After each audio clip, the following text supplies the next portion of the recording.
In this class, we are going to discuss chapter number 17, the first war of Indian independence. We are discussing this chapter from Social Science Textbook, Part 2 of Karnataka Boards. First of all, understand the first war of Indian independence in the year 1857. Before going to discuss, many Indians call this war as a first war, the first war of India's independence. But why? Because earlier days also lot of wars were there, like Battle of Plassey, Battle of Buxar, Anglo-Mysore War, Anglo-Maratha War. Lot of wars we discussed in the part 1. But why this 1857 as a first war of Indian independence? For that, understand the first war of independence was mainly for 4 causes. The first cause, political cause, economic, as well as administrative, as well as military cause. These are the 4 causes, but this is the first war of independence has took place. The first, the political causes. When we read history, doctrine of lapse as well as subsidiary alliance, we all know that. Let's have a revision of doctrine of lapse. Doctrine of lapse means any king, if he don't have his own higher child, if he adopts and try to make him as a king, then he is unable to, he can't do that because of doctrine of lapse. Doctrine of lapse agreement tells that if any king adopt any son, then he has to leave his kingdom. He has to surrender to the British. This is a doctrine of lapse. Coming down, who made the doctrine of lapse or who introduced the doctrine of lapse? The next comes subsidiary alliance. Subsidiary alliance means British as well as Indian princely states will have an agreement. By that agreement, Indians, if they need any help of British for the wars or any other things, like soldiers will provide by the British for Indian kings. There is a reason Indians has to take care all the soldiers, and if Indian kings want to make agreement with other king, then they have to take permission from the British. This was the subsidiary alliance. Comment on who introduced subsidiary alliance as well as who introduced doctrine of lapse. Let's get back to the first war of independence, political causes. When the kings signed agreement signed by this doctrine of lapse as well as subsidiary alliance, people face a lot of things. The kings faced a lot of problems by these 2 agreements. As well as who are working their ministers, as well as soldiers, they got unemployed. Lot of problems they are facing, and every king and their people are unhappy with these agreements. The next comes economic causes. In the economic causes, if you revise the history, in England 18th century, 17th century, what happened? Industrialization started. Due to industries, what happened? In British, they will take raw materials from India and want to export to the England, and from there they will bring the finished products and they want to sell in the India. In India, we can make the products by the handmaids, but that handmaids, to sell that in the market, British was applying tax for that handmade products, and they can't sell due to high taxes. They can't sell them in the market. That's the reason England government or England factories got profit in India, and lot of people got unemployed because of economic causes. The heavy taxes, as well as not only this handlooms, as well as for zamindar systems. Lot of problems we face in agriculture field also. Agriculture also, farmers also got problems due to British.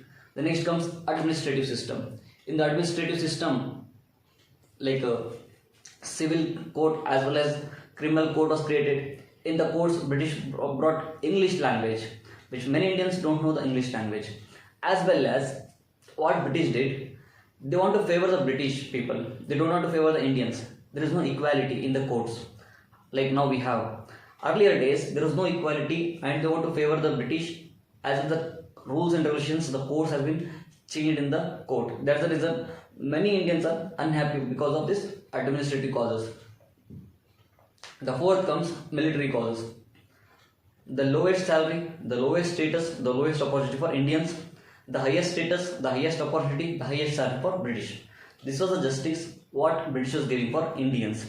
And Indians were not happy for these all things because they are working hard but at low salary, low stage, as well as lowest opportunities Indians are getting.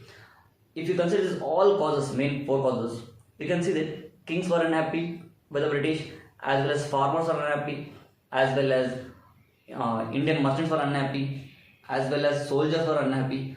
Many people are unhappy with the British. That's the reason this is the first time 1857 when all came together and made a war.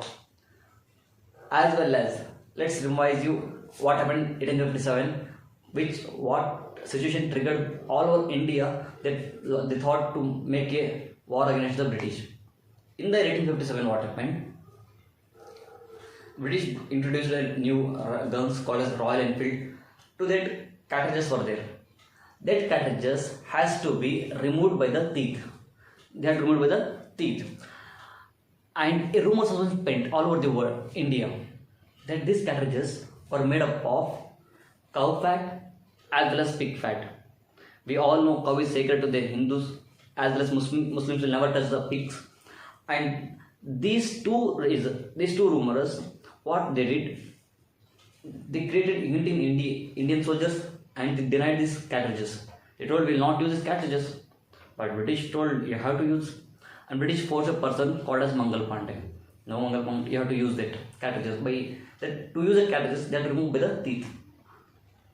Now Mangal Pandey got angry and he killed a British major officer.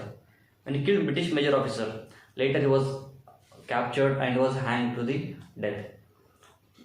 But remaining soldiers, they got motivated, as well as many all over the India, they got motivated soldiers, kings. They all thought, let's clear this British, let's remove this British from India, kick them here, and let's have independence all over the India. And that's the reason all went to the Delhi and told Bahadur Shah to the Mughal Empire that, my dear Mughal Empire, Bahadur Shah too, you are our king, please rule us, but we want freedom from this British. But what happened that 1857, when all Indians came together, all religious people came together, all soldiers, farmers, kings, citizens, merchants, all came together. But then also we not got independence. We got independence in the year 1947. Very good. In the year 1947. In the year 1947 we got independence. But what happened? These 90 years. Before 90 years, 1857 you should get independence. But what happened? Why the first war of Indian independence failed? Understand carefully. Before that, let's learn some examples of kings, what they worked. In Kanpur, Nana Sahib. What Nana Sahib did in Kanpur? He took his military force, his army force, everything, and tried to defeat the British. As well as Tatya Tope helped him, his assistant.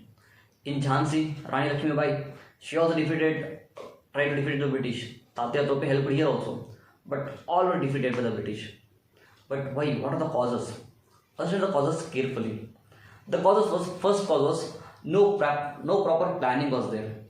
We will attack in this time, in this place. There is no proper planning. As well as lack of leadership. There is no proper leader or proper guidance.